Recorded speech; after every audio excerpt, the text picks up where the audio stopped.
svima!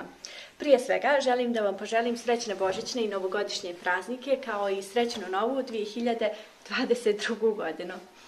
Kao što znate i kao što sam vam obećala, pravimo ručkove sa određenim budžetom. Stigli smo do budžeta od 6 maraka, ja sam se spremila, krenula u prodavnicu, a vi ostanite sa mnom i pogledajte šta ću ja to danas praviti. Ćao!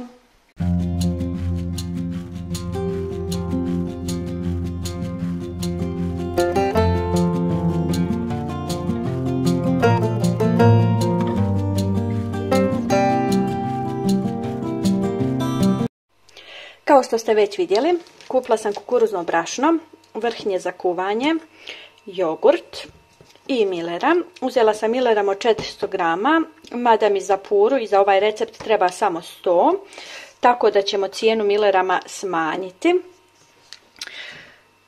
Jogurt, milera, vrhnje za kuvanje, kukuruzno brašno, sve sam platila 6,80, s obzirom da umanjujemo cijenu zbog milerama.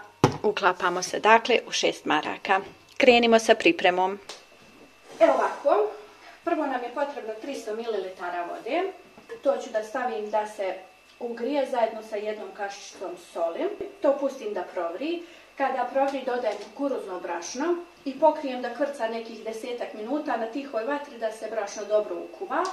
Zatim pravim preliv. Pošto nemam domaćeg kajmaka i htjeli smo da se uklopimo u budžet od 6 maraka, koristim krem za kuvanje ili vrhnje jer mi jedino on daje ukus kajmaka. Mi volimo svi kad je pura dobro pokajmačena. Kad bi koristila samo pavlaku, to ne bi bilo to. Ništa, idemo na recept. Voda je provrela, smanjujemo temperaturu i dodajemo kukuruzno brašno. Reći ću vam koliko sam utrošila, od 400 grama. I sad ne miješam brašno, samo ga ovako u grudvama stavljam i pustim da voda između njega kvrca ili ti kuva. Sada ćemo ovo ostaviti da se ukuva nekih 10 minuta, poklopljeno. Smanjimo temperaturu na najmanje i pustimo da kuva. Ostalo mi je nekih 100 grama brašna. Dok se ovo lagano kuva, ja pripremam preliv.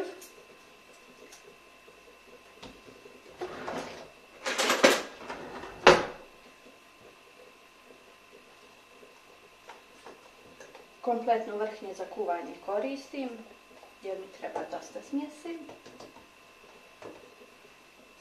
Ja ponekad koristim sve što imam u kući. Recimo ako sam imala domaćeg mlijeka, pa kad se mlijeko uzvari onaj kajmak, odozgo obavezno iskoristim, stavim i malo mlijeka ili vode, malo ulja, soli ili bilo kog kajmaka kog imam u kući. Trenutno koristimo pavlaku, uzela sam milera, iskoristit ću neke 2 kašike, ne treba mi više. U to ću dodati kašičicu soli.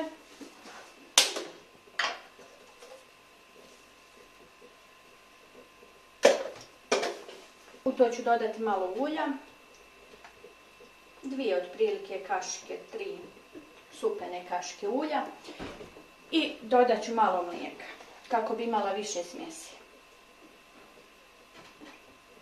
Nepunih 100 ml. Sve ovo stavim da se dobro zagrije i sjedini. Pura je već gotova, skuvano je brašno. Sad ovo sve dobro trebamo umiješati. Potrebno je sve dobro izmiješati. Recite mi, volite li vi ova starinska jela? Tipa kriške, krompir kriške sa slaninom ili bez slanine, sa kajmakom, pura, bijela pura. To vam nisam nikad snimala. Mi volimo tako te stare recepte što su pravile naše bake. Ne znam, podsjećaju me mnogo na djetinjstvo.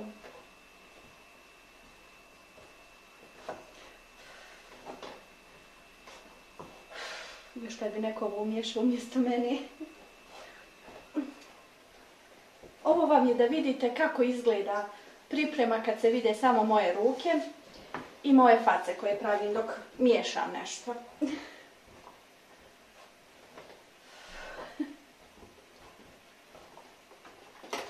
Preliv je provreo. I to nam je gotovo. To ćemo ostaviti sa strane.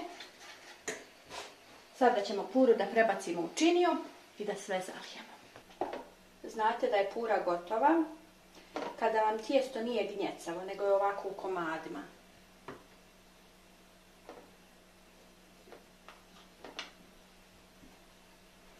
Ja to samo iskomadam ovako.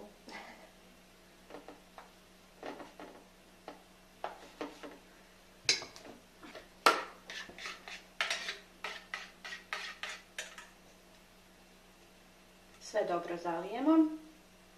Obilno. Što bi moji ukućani rekli, domaćinski. Već dobro miriši, jedva čekam da jedem. Već mogu da kažem da nam je i ovaj izazov uspio. Realno i lakše nam je bilo. Sljedeći ručak pravimo sa marku više, odnosno sa 7 maraka. Ne znam, recite, možete mi pisati u komentarima šta bi mogli, da mi date neku ideju. Ne znam. Razmišljala sam mnogo kad sam krenula da snimam uopšte. Slano je. Kad sam krenula da snimam ovaj tip videa i ovaj serijal, nazovimo to serijal od 10 recepata. Imam na umu neke recepte, ali vola bi da mi vi kažete šta bi ja to mogla još snimiti za vas. Nemojte nešto sa krompirom. To mi je dosadilo.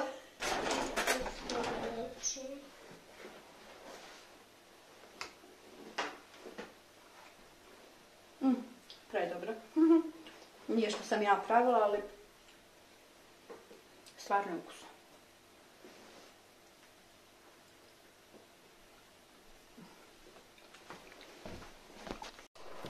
Ukoliko vam se dopao ovaj način pripreme i snimanja videa, lajkujte ovaj video, pretplatite se na kanal jer mnogo mi znači vaša podrška. A mi se vidimo u nekom narednom videu. Do tada, veliki pozdrav!